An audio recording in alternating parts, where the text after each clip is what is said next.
கிரைஸ்த Lord. இன்றைய ஜீவப்பம் மத்தேயு 12ஆம் அதிகாரம் 14ஆம் வசனம் முதல் 21ஆம் வசனம் வரை. அப்பொழுது பரிசேயர் வெளியே போய் அவரை கொலை செய்யும்படி அவருக்கு விரோதமாய் ஆலோசனை பண்ணினார்கள்.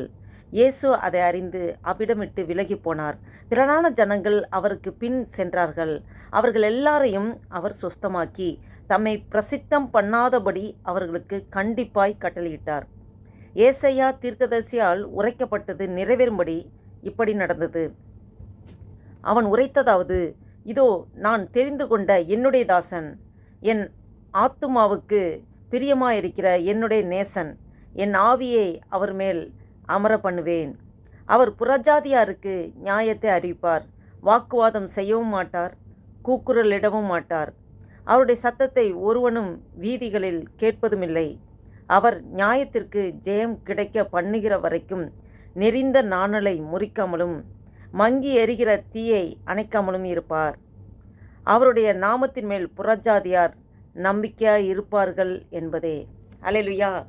இதில் நாம் பார்க்கிறோம், இந்த வசனம் ஆரம்பத்திலேருந்தே பார்த்தா அந்த பரிசேயர்கள் எப்போவுமே இயேசு கிறிஸ்துவை குற்றப்படுத்தும்படியாக அநேக காரியங்களை அவங்க பார்த்துக்கிட்டே இருக்காங்க. இயேசு கிறிஸ்து எங்கே போகிறாங்களோ அவங்க போகிறாங்க. அவர் என்ன பண்ணுறாரு, அவர் என்ன செய்கிறாரு, என்ன பேசுகிறாரு, அதுலேருந்தே குற்றம் கண்டுபிடிக்கலான்னு சொல்லி அவங்க பார்த்துக்கிட்டே இருக்காங்க. அதெல்லாம் நாம் லாஸ்ட் இதில் பார்த்தோம். இப்போ என்னென்னா, அவங்க அந்த பரிசுத்த ஓய்வு நாளில் அவர் சொஸ்தமாக்க அந்த சூமின கையை உடையவங்களுக்கு சுகத்தை கொடுத்த போது அது இன்னும் பரிசேயர்களுக்கு ரொம்ப டென்ஷன் ஆகுது. இந்த மாதிரி செய்யத்தகாத செய்கிறாங்கன்னு சொல்லி, அந்த ஓய்வு நாளில் அப்படி செய்கிறாங்களேன்னு. அப்பொழுது பரிசேயர் வெளியே போய் அவரை கொலை செய்யும்படி அவருக்கு விரோதமாக ஆலோசனை பண்ணுறாங்க. இதை அறிந்து தான் அவ்விடமிட்டு இயேசு விலகி போகிறாரு. திரளான ஜனங்கள் அவருக்கு பின் செல்கிறாங்க. இப்போ நிறைய பேர் பார்த்திங்கன்னா, இப்போ சுஸ்தமானவங்க எல்லாருமே ஆண்டவர்கிட்ட நன்றி சொல்லி அவரை ஃபாலோ பண்ணுற ஃபாலோவர்ஸாக இல்லை. சுகம் கிடச்சதும் அவங்க வழியில் போயிடுறாங்க. 10 குஷ்டரோகியில் சுகம் கிடச்சதில் ஒருத்தன் தான் ஆண்டவருக்கு நன்றி சொல்லி அவரை பின்பற்றத்துக்கு வந்தான். மற்றவங்களாம் எங்கே போனாங்க அப்படின்னு சொல்லி ஆண்டவர் கேட்குறாரு. அது மாதிரி நிறைய பேர் ஆண்டவரை பின்பற்றவங்களும் இருந்தாங்க. அப்போ தம்மை பிரசித்தம் பண்ணாபடி அவர்களுக்கு கண்டிப்பாக கட்டளையிட்டு, அப்போ சுகம் கிடச்சவங்க,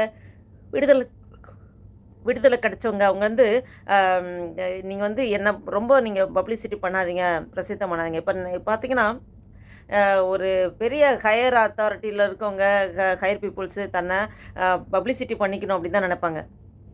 ஆனால் ஆண்டவர் அதுக்கு நேர்மாறாக இருக்கார். அவர் ரொம்ப தன்னை பப்ளிசிட்டி பண்ணாதபடி ரொம்ப தாழ்மையாக அவர் அந்தளவுக்கு தான் அவர் நடந்தார். இதை தான் மத்தேயு என்ன பண்ணுறாங்க, ஏசாயா தீர்க்கதரிசி உரைக்கப்பட்டது நிறைவேறும்படி இப்படி நடந்ததுன்னு சொல்லி, அந்த நீங்கள் எதிர்பார்த்துட்ருக்க மேசியா வேறு யாரும் இல்லை, இவர் தான் அப்படின்னு சொல்லி அதை ஹைலைட் பண்ணி காமிக்கிறது தான் மத்தேயு. எப்போவுமே இந்த பழைய ஏற்பாட்டில் அந்த தீர்க்கதரிசிகள் சொல்லப்பட்டதை எடுத்து அதை இங்கே மேட்ச் பண்ணி காமிப்பார். அதான் ஏசாயா தீர்க்கதரிசியால் உரைக்கப்பட்டது நிறைவேறும்படி இப்படி நடந்தது. அவன் உரைத்ததாவது, இதோ நான் தெரிந்து கொண்ட என்னுடைய தாசன், என் ஆத்துமாவுக்கு பிரியமாக இருக்கிற என்னுடைய நேசன், என் ஆவியே அவர் மேல் அமர பண்ணுவேன். அவர் புறஜாதியாருக்கு நியாயத்தை அறிப்பார். அல்லேலூயா. இது ஏசாயா தீர்க்கதரிசனம் உரைக்கப்பட்டது இப்போ பாருங்கள் நடந்துட்டுருக்கு அப்படின்னு சொல்கிறத காமிக்கிறத பார்க்குறோம். அதோட வாக்குவாதம் செய்ய மாட்டார், கூக்குலிட மாட்டார். ரொம்ப சாந்த சொரூபியாக வந்தார் இயேசு கிறிஸ்து. சாந்த சொரூபியா ஒரு பிரச்சனை நடக்குதா, ஏதாவது பரிசேயர் பிரச்சனை பண்ணுறாங்களா, அந்த இடத்த விட்டு அவர் விலகி போவார். அந்த ஆர்குமெண்ட் பண்ணி ரொம்ப சண்டை போட்டு அப்படி இது பண்ணவே மாட்டார். அவருடைய சத்தத்தை ஒருவனும் வீதிகளில் கேட்பது கூட இல்லை, கேட்பதும் இல்லை. அவர் சத்தத்தை கூட அந்தளவுக்கு இந்த சண்டை போடுற மாதிரி ஆர்கியூ பண்ணுற மாதிரி சத்தத்தை ரைஸ் பண்ணி அப்படிலாம் யாருமே கேட்டதே கிடையாது. அவர் நியாயத்திற்கு ஜெயம் கிடைக்க பண்ணுகிற வரைக்கும் நெறிந்த நாணலை முறிக்காமலும் மங்கி எரிகிற தீயை அணைக்காமலும் இருப்பார். அல்லேலூயா. அவர் நியாயத்திற்கு ஜெயம் கிடைக்க பண்ணுகிற வரைக்கும். இப்போ ஒரு பர்சன் அவங்களோட வாழ்க்கை எப்படி இருக்குன்னா, ஒரு நெறிந்த நாணலை முறிக்காமலும், அந்த நாணல் லைட்டாக தொட்டாலே முறிஞ்சு போயிடும். அந்த ஸ்டேஜில் இருந்தாலும் அதை முறிக்காமல் அவர் வச்சிருப்பார். மங்கி எரிகிற தீயை அணைக்காமலும் இருப்பார். அவர் நியாயத்திற்கு ஜெயம் அவர் நியாயத்திற்கு ஜெயம் கிடைக்க பண்ணுகிற வரைக்கும் நெரிந்த நாணலை முறிக்காமலும் மங்கி எரிகிற தீயை அணைக்காமலும் இருப்பார். அல்லேலூயா. அவருடைய நாமத்தின் மேல் புறஜாதியார் நம்பிக்கையாக இருப்பார்கள். உண்மையிலுமே அது வந்து ஆண்டவருடைய அவருடைய வந்து அவர் வந்து ரோல் மாடலாக வாழ்ந்து காண்பித்திருக்கிறார் எப்படி வாழ வேண்டும் என்று. இப்போது அவர் வழியில் நடக்கிற நமக்கும் ஆண்டவர் வழிமுறைகளை செய்துவிட்டு போயிருக்கிறார் எப்படி நடக்க வேண்டும் என்று. ஆனால் இந்த யூத ஜனங்க மேசியாவை எதிர்பார்த்தாங்க. அவங்க எதிர்பார்த்த மேசியாவோட கேரக்டரில் இவர் வரல.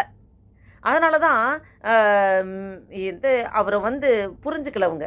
இப்போ வரக்கூடிய மேசியாவை எதிர்பார்க்குறாங்க. ஆனால் மேசியா இவர் தானா அதை அவங்க அக்செப்ட் பண்ணல. ஏன்னா அந்தளவுக்கு ஃபுல்லாகவே இவருடைய சுபாவங்கள்லாம் இவருடைய ஆக்டிவிட்டீஸ் எல்லாம் ராஜாக்குரிய ஆக்டிவிட்டீஸ் இருக்க மாதிரி தெரியலையே. ராஜா கம்பீரமாக குதிரை மேலே வருவார், இவர் கழுதை மேலே வராரு. ராஜாவுடைய வாய்ஸ் அப்படியே ரைஸாக அப்படியே போல்டாக கட்டளை கொடுக்குற மாதிரி அப்படி வாய்ஸ் இருக்கும். இவர் ரொம்ப சாஃப்டாக கைண்டாக. இவர் பேச்சு கூட வீதிகளில் அதிகமாக கேட்கறது கூட கிடையாது. அப்போ ஆர்கியூமெண்ட் பண்ணுறது கூட மாட்டார். அந்த சண்டை போடுற மாதிரி அந்த சுபாவம் கிடையாது. சமாதானமாக அவரோட அதுதான் ஒரு ராஜாக்குரிய கெப்பாசிட்டியே இல்லையே. வரக்கூடிய மேசியாவை எதிர்பார்க்குறாங்க. அது இவர் தான் அந்த மேசியா அப்படின்னு அவங்களால அக்செப்ட் பண்ண முடியல. ஆனால் மத்தேயு அவர் வந்து திட்டமாக அந்த தீர்க்க தரிசன புஸ்தகத்திலேருந்து ஐசையா எழுதியிருக்க தீர்க்க தரிசன புஸ்தகம் வந்து எடுத்து அவர் மேற்கோளிட்டு காமிக்கிறார் அவர் தான் அப்படின்னு சொல்லி. நாம் இந்த வசனத்தின் மூலம் நாம் என்ன தெரிந்து கொள்கிறோம்? நாம் ஆண்டவர் இயேசு கிறிஸ்துவை பின்பற்றி நாம் நடக்கணும். அனுதினம் அவரது நமக்கு ரோல் மாடலாக வாழ்ந்து சென்றிருக்கிறார். நாம் சுவிசேஷத்தை அறிவிக்கும்போது நம்மளுடைய சாட்சி, நம்மளுடைய சுபாவங்கள் எல்லாமே ஆண்டவர் கிறிஸ்து நமக்குள்ளே இருக்கும்போது கிறிஸ்துவை வெளிப்படுத்துவதாக, கிறிஸ்து பார்க்குற விதமாக பார்க்க முடியாக, கிறிஸ்து பேசுகிற விதமாக பேச முடியாக, கிறிஸ்துவின் சுபாவத்தை நாம் வெளிப்படுத்த முடியாக நாம் நம்மை முழுவதுமாக ஒப்பு கொடுப்போமா? இவைகளை ஜெபம் செய்வோம். அல்லேலூயா. ஸ்தோத்திரிக்க கர்த்தாவே, நன்றி தகப்பனே, நன்றியோடு துதிக்கிறோம் ஆண்டவரே. இந்த வசனத்தின் மூலம் ஆவியானவரே அப்பா எங்களோடு இடைப்பட்டு ஆண்டவரே, நன்றி தகப்பனே அப்பா. ஆண்டவரே, முழுமையாக உம்மண்டில் தாழ்த்தி எங்களை ஒப்பு கொடுக்குறோம் ஆண்டவரே அப்பா. வாசித்த வேத வசனத்தின்படி ஆண்டவரே அப்பா உம்முடைய அடிச்சோடுகளை பின்பற்றி நடக்க அப்பா வார்த்தையானவர் மன உருவ எடுத்து ஆண்டவரே நீர் வாழ்ந்து காண்பித்து ஆண்டவரே அப்பா ஸ்தோத்திரக்கத்தை சென்றிருக்கிற ஆண்டவரே அப்பா இவ்வேளை ஆண்டவரே உம்முடைய ஆவியும் எங்களோட ஆவியும் ஒன்றாக இருக்கிறது. நீர் எங்களுக்குள்ளே இருக்கிறீர். எங்களுக்கு உம்முடைய சுபாவத்தை நான் நிரப்ப முடியாது ஜெபிக்கிறோம் ஆண்டவரே அப்பா ஸ்தோத்திரக்கத்தை. எங்களை பற்றி யார் என்ன சொன்னாலும் ஆண்டவரே அப்பா ஸ்தோத்திரக்கத்தை அதை ஆர்குமெண்ட்டாக கொண்டு போகாதபடி என்ன பேசினாலும் ஆண்டவரே அப்பா நீர் எல்லாத்தையும் பார்த்து கொள்வீர் என்று சமாதானமாக போகிற ஒரு அப்பா இருதயத்தை ஊற்றுங்கப்பா. ஸ்தோத்திரம் ஆண்டவரே. அல்லேலூயா. நன்றி தகப்பனே ஆண்டவரே அப்பா. எங்களுடைய தேவைகள் காரியங்கள் எல்லாத்தையும் நேர்த்தியாக செய்கிறதேவனே. நீ நீதி உள்ளவர் ஆண்டவரே. நீதியை நடப்பிக்க வந்தவர் ஆண்டவரே. நெறிந்த நாணலை முடியாமலும் மங்கேறிக்கு தீய அணையாமலும் ஆண்டவரே அப்பா எல்லாத்தையும் நியாயத்திலே கொண்டு வரதுக்காக பொறுமையோடு காத்திருக்கிறதேவனே அப்பா. நீர் ஆண்டவரே அப்பா உம்முடைய ஞானத்தினால் நிரப்பி எங்களை ஆசீர்வத்தை பலப்படுத்துக்க ஸ்தோத்திரம் ஆண்டவரே. மீதியை முழுவதும் பொறுப்படுத்திக் கொள்ளுங்கப்பா. முக்கிய துதி கனமக்கம் எல்லாம் செலுத்திக்கிறோம். இயேசு கிறிஸ்து நாமத்தினால் ஜெபிக்கிறோம் ஜீவன் நல்ல பிதாவே. ஆமேன் ஆமேன். Praise the Lord. Thank you Jesus.